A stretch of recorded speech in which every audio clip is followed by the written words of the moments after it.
दिवसा ढवळ्या सुद्धा तिथं कोयत्याचा वापर केला जातो, हाणमार त्या ठिकाणी केली जाते। असं जर या पुण्यामध्ये जे पूर्वी कधीही होत नव्हतं, असं जर इथं पुण्यामध्ये मोठ्या प्रमाणात वाढत असेल आणि पिंपरी चिंचवडमध्ये वाढत असेल तर हेच म्हणावं लागेल की इथे असणारे सीपी हे कार्यश्रम नाहीत, फक्त VIP ला चांगली ट्रीटमेंट देणारे लोक आहेत, गरिबाला मात्र हवेवर सोडणारे लोक आहेत। ग्रामीण भागातले इथं येऊन कष्ट करण्यासाठी झोपडपट्टीमध्ये तिथं राहतात आणि मग तिथून जर कोणी आलं तर त्याला दुय्यम वागणूक द्यायची, कोण काय करणार आहे, कोण याच्या पाठीमागे राहणार आहे, आणि जर एखादा चांगल्या गाडीमध्ये आला तर लगेच त्याला चांगली ट्रीटमेंट द्यायची। हा जो भेदभाव आहे गरीब आणि श्रीमंताचा हा पोलीस स्टेशन पर्यंत आलेला आहे। एका व्यक्तीचा फोन आला आणि फोन आल्या आल्या तो बिचारा माणूस तिथं रडायला लागला आणि 1-1.5 मिनिटं रडल्यानंतर तो म्हणाला की माझी मुलगी 5-5.5 महिने ही बेपत्ता आहे आणि अजूनपर्यंत सापडलेली नाही आणि पोलीस स्टेशनला जातोय तर आम्हाला कुणी तिथं न्याय देत नाही, आम्हाला बसवत सुद्धा नाही, आमच्याशी साधी चर्चा सुद्धा करत नाही। आणि एक कुणीतरी खलाटे नावाचा इथं पोलीस अधिकारी होता, PSI, तो तर अशा लेवलला जाऊन बोलायचं की आम्हाला दुसरं काही काम नाही का, आता इलेक्शन लागले, तुम्ही नंतर या, तुमच्यासारखे बरेच असतात। आणि मग अशा पद्धतीची वागणूक त्या सामान्य परिवाराला, म्हणजे मजुरी करणारे ही लोक आहेत, नवरा बायको रोज मजुरी करतात, त्यात त्यांचं घर चालतं। आणि मग असं झाल्यानंतर जेव्हा मी इथं येतो असं कळालं तेव्हा काही प्रमाणात त्यांच्यावर प्रेशर सुद्धा आणण्यात आलं की रोहित पवारांना इथं बोलू नका, नाही तर मग हा तपास कधीच तिथं होणार नाही। आज इथं आलो, विषय समजून घेतला पालकांकडनं, अतिशय वाईट आहे। 14 वर्षाची मुलगी आहे, म्हणजे पॉस्कोचीच केस खऱ्या अर्थाने इथं लागू शकते अशी आत्ताची परिस्थिती आहे। 14 वर्षाच्या मुलीला 21 वर्षाच्या मुलाली तिथं पळवून नेलं। गेले 5-6 महिने ते दोघं कुठे आहेत हे कोणालाच माहीत नाही, कारण का पोलिसांकडनं तपासच दुर्दैवाने त्या ठिकाणी झालेला नाही। आणि मग असा कुठेतरी काल परवा आम्ही बोलल्यानंतर आता तपासाला जल्लद गती आलेली आहे। एका चांगल्या अधिकाऱ्याला त्याच्यावर नियुक्त केलेला अजून एक नवीन अधिकारी तिथं नियुक्त केला जाईल आणि मग आता कुठेतरी खऱ्या अर्थाने तपासाला सुरुवात होईल। त्यामुळे आम्ही पोलीस अधिकाऱ्यांना हेच सांगितलं, अशी जर गरिबाची परिस्थिती असेल, एखादी 14 वर्षाची मुलगी बेपत्ता होईल, तुम्ही तरी त्या बाबतीतला तपास करत नसाल आणि हे आमच्यापर्यंत आलं असेल तर अशा किती केसेस असतील। त्यामुळे होम डिपार्टमेंटली सुद्धा सामान्य लोकांकडे लक्ष देत असताना कुठेतरी महत्त्व दिलं पाहिजे, न्याय दिला पाहिजे, अशा आमच्या सगळ्यांची भूमिका आहे। प्रश्नच तो आहे की पोलिसांनी खरं सर्वसामान्यांना संरक्षण देणं गरजेचं आहे, मात्र पोलीस अलीकडे गुन्हेगारांनाच संरक्षण देताना दिसतात। कसं आहे की 100% पोलीस खराब आहेत असं नाही, 5-10% हे नक्कीच नासके पोलीस अधिकारी आहेत। काही दिवसांपूर्वी तुम्ही पिंपरी चिंचवडमध्ये सुद्धा बघितलं असेल, हडपसरमध्ये सुद्धा बघितलं असेल, जी काय अवैध दारू प्रकरणाच्या मुळे 18-20 लोकांचा मृत्यू झाला। हा तर आकडा फक्त पोलिसांचा आकडा आहे, पण काही लोक त्याच्या आधी सुद्धा दारू पिऊन, म्हणजे 2 दिवस आधी, 1 दिवस आधी सुद्धा दुर्दैवाने त्यात मृत्युमुखी पडलेले आहेत। तो आकडा अजूनपर्यंत याच्यात आलेला नाही। आणि हे अवैध दारू धंदे का चालू आहेत, कारण का याच्यात काही पोलीस अधिकारी हे समाविष्ट आहेत।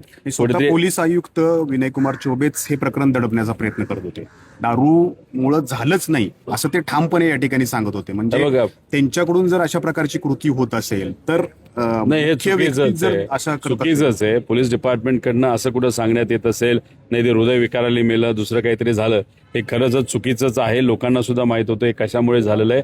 खऱ्या अर्थाने इथं जर बघितलं तर एक नेक्सस आहे। काही महिन्यांपूर्वी तुम्हाला आठवत असेल एक व्हिडिओ लोकांमध्ये प्रसिद्ध झाला होता, ज्याच्यात एक गाडी आणि लोकांनी ते गाडीचं अख्खं तिथं व्हिडिओ काढला होता। तिथं हिंदी भाषिक व्यक्तीला विचारलं की ये गाडी किसके लिए है, तो त्याने सांगितलं हे जो दारू है इस गाड़ी से हम दारू बेचते हैं। आणि मग ये कहाँ पे बेची जाती है, तो त्यांनी सांगितलं पिंपरी चिंचवड जाती है, पुणे जाते है, हर एरिया में जाके ये गाड़ी का इस्तेमाल होता है, ये फुगा में भरा जाता है। म्हणजे अशा पद्धतीने त्यांनी सगळं सांगितलं होतं। त्याच्यावर कारवाई फार उशिरा झाली असं आम्हाला कळतं। त्यामुळे एक नेक्सस आहे आणि याच्यात हफ्ते हे पोलीस डिपार्टमेंट घेतंय, म्हणजे घेतंय, त्यातले काही पुरावे हे मी स्वतः सोशल मीडियावर तिथं टाकलेले आहेत। लोकांचं सुद्धा हेच मत आहे। त्यामुळे आता ह्या घटना घडल्या, गरिबाच्या घरात त्यांचे कर्ता व्यक्ती आता दुर्दैवाने मृत्युमुखी पडलेला आहे, पण ही चर्चा फक्त आत्ताच आहे, ही ऍक्शन आत्ताच आहे। एक 10-20 दिवसानंतर सगळं शांत झाल्यानंतर सगळं नॉर्मल होईल। त्यामुळे आमचं एवढंच म्हणणं आहे की पुणे आणि पिंपरी चिंचवडमध्ये गुंडागर्दी आणि कायदा व सुव्यवस्थेची अतिशय वाईट हलाखीची परिस्थिती झाली। दिवसा ढवळ्या सुद्धा तिथं कोयत्याचा वापर केला जातो, हाणमार त्या ठिकाणी केली जाते। असं जर या पुण्यामध्ये जे पूर्वी कधीही होत नव्हतं, असं जर इथं पुण्यामध्ये मोठ्या प्रमाणात वाढत असेल आणि पिंपरी चिंचवडमध्ये वाढत असेल तर हेच म्हणावं लागेल की इथे असणारे सीपी हे कार्यश्रम नाहीत, फक्त VIP ला चांगली ट्रीटमेंट देणारे लोक आहेत, गरिबाला मात्र हवेवर सोडणारे लोक आहेत. आदिवासी समाजातली ही 14 वर्षाची मुलगी आहे म्हणून कुठेतरी उशीर होतोय. सामान्य परिवारातले हातावर पोट असणारे परिवारातली ही मुलगी आहे म्हणून कुठेतरी तिथं उशीर होतोय असं आपल्याला म्हणावं लागेल. आदिवासी समाज आहे, SC आहे, ST आहे, हे सगळे झोपडपट्टीमध्ये राहणार आहेत. ओपन समाजाचे सुद्धा, OBC समाजाचे सुद्धा लोक ग्रामीण भागातले इथं येऊन कष्ट करण्यासाठी झोपडपट्टीमध्ये तिथं राहतात. आणि मग तिथून जर कोणी आलं तर त्याला दुय्यम वागणूक द्यायची. कोण काय करणार आहे, कोण याच्या पाठीमागे राहणार आहे. आणि जर एखादा चांगल्या गाडीमध्ये आला तर लगेच त्याला चांगली ट्रीटमेंट द्यायची. हा जो भेदभाव आहे गरीब आणि श्रीमंताचा, हा पोलीस स्टेशनपर्यंत आलेला आहे आणि हाच भेदभाव आम्हाला योग्य वाटत नाही. त्यामुळे हे प्रकरण दिसताना लहान असलं तरी पोटची मुलगी जाऊन 6 महिने झाले, तिचा अजून आता पत्ता त्याच्यामध्ये नाही आणि त्याला पोलीस प्रशासन सुद्धा 5-5.5 महिने दुर्लक्ष करत असेल तर हे कुठंच पोलीस डिपार्टमेंटला आणि महाराष्ट्राला शोभणारं नाही. पोलिसांकडनं सांगण्यात येतंय की त्यांचं प्रेम प्रकरण होतं, त्यातून ती मुलगी गेली आहे असं पोलीस बघा, प्रेम प्रकरण होतं नव्हतं हा वेगळा विषय. कुठलीही मुलगी जेव्हा 13, 14, 15 वर्षाची असते ती त्या अशा वयामध्ये असते की तिला कुठेतरी मार्गदर्शन केलं पाहिजे, तिला कुठेतरी मदत केली गेली पाहिजे. आता आई काय करते तर कुठेतरी जाऊन हातावर पोट आहे, दिवसाला कुठेतरी पैसे मिळाले तर घर चालते. वडील काय करतात तेच करतात. म्हणजे मजुराची मुलगी कसं तरी तिला ते शिकवत होते. अशा काळामध्ये जेव्हा एखाद्या मुलीवर अशा तिथं कुठेतरी उचलून कुणीतरी घेऊन जातं तेव्हा ठीक आहे, त्या काळामध्ये कशामुळे गेली, काय झालं, पण 14 वर्षाची मुलगी, पॉस्कोची केस त्याच्यामध्ये लागू शकते. 21 वर्षाचा मुलगा आहे. त्यामुळे आता पोलिसांकडे हा विषय आला असेल ती कशामुळे गेली याच्यापेक्षा तिला शोधून आणणं हे पोलिसांची जबाबदारी आणि पोलीस त्या बाबतीतच कुठेतरी कमी पडतात. दादा, खरं तर विधान परिषदेत चित्र बघितलं असेल तुम्ही, महायुतीमध्ये प्रचंड धुसफूस बाहेर आहे. त्या बिलातलं वादळ होतं का खरंच काही या निषेधाला समोर आलं, त्यामध्ये काही तत्व आहे? कसं आहे, एकनाथ शिंदे साहेबांचा पक्ष आणि अजितदादांचा पक्ष हा किती समुद्रासारखा मोठा असला तरी भाजपने त्यांना पेल्यामध्येच ठेवलेला आहे. मग तिथं कुठे दगड टाकला की तेवढंच ते हलतात. इलेक्शन आलं की हलतात, नाराज होतात आणि इलेक्शन संपलं की जसं आहे जसे ते चांगलं चाललंय, पैसे येत आहेत, भ्रष्टाचार चाललाय, कुठं हे होते ते होते. त्यामुळे जे काय आहे पेल्यातच यांना ठेवलेलं आहे ते सुद्धा 29 पर्यंत आणि त्यानंतर पायाली लाथ दिली झाली या दोन्ही पेल्याला आणि तिथं भाजपचेच तिथं उमेदवारी सगळं 288 ठिकाणी होईल आणि या लोकांना बाजूला सारलं जाईल. याच्यातले 40 आमदार हे मात्र भाजप त्यांच्यात घेईल आणि इलेक्शन लढतील अशी भूमिका, अशी परिस्थिती त्या ठिकाणी आम्हाला जाणवतं. पुणे विधान परिषदेतून श्रीकांत पाटलांनी माघार घेण्याचं काय कारण आहे? शेवटी पुढून जेव्हा पैशाचा वापर एवढा मोठ्या प्रमाणात केला जात असेल आणि लोकात चर्चा असेल 60 ते 70 कोटी रुपये फक्त तिकीट मिळण्यासाठी जर खर्च केले असेल आणि उद्या जाऊन अजून 50-60 कोटी रुपये खर्च करणार असतील तर कधी कधी जो उमेदवार असतो, जो सामान्य परिवारातला असतो, ते आकडे बघूनच तिथं कुठेतरी घाबरतो. आणि काही ठिकाणी आपण जर बघितलं असेल तर अपक्ष उभा राहिलेला जो व्यक्ती असतो तो कदाचित उद्या जाऊन त्याला पाठिंबा दिला तर आपला फायदा जास्त होऊ शकतो. अशा परिस्थितीमुळे काही लोक माघार घेतात आणि काही लोक पार्टीली सांगितल्यानंतर फक्त पुढच्या उमेदवाराला आपल्याला म्हणजे अपक्ष उमेदवाराला ताकद दिली तर निवडून येतो, अशामुळे माघार घेतात.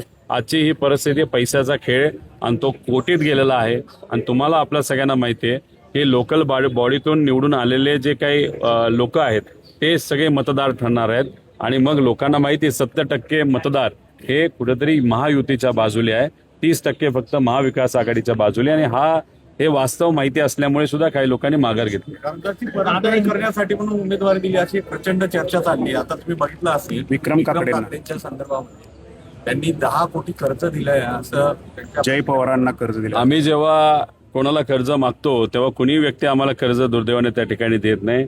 आम्हाला बँकेकडे जावं लागतं आणि बँकेचंच लोन तिथं घ्यावं लागतं. अशा पद्धतीने एखाद मोठा व्यावसायिक एखाद्या युवा व्यक्तीला 10 कोटीचं लोन देऊ शकतो हे आजच नवीन त्या ठिकाणी मला कळालेलं आहे. त्यामुळे अशा पद्धतीने लोन देऊन म्हणजे एकतर का दिलं, कसं दिलं, कोणामुळे दिलं, लोनमुळेच ही उमेदवारी दिली गेली का काय झालं, हे खरं तर अजितदादांच्या आजच्या पक्षाच्या नेतृत्वाला आणि त्यांच्या मोठ्या मोठ्या नेत्यांना त्या ठिकाणी आपल्याला विचारावं लागेल. पण हे सगळं बघितल्यानंतर आम्ही खरंच थक्क झालो की एवढ्या मोठ्या प्रमाणात पैसा खरं दिला जातो का.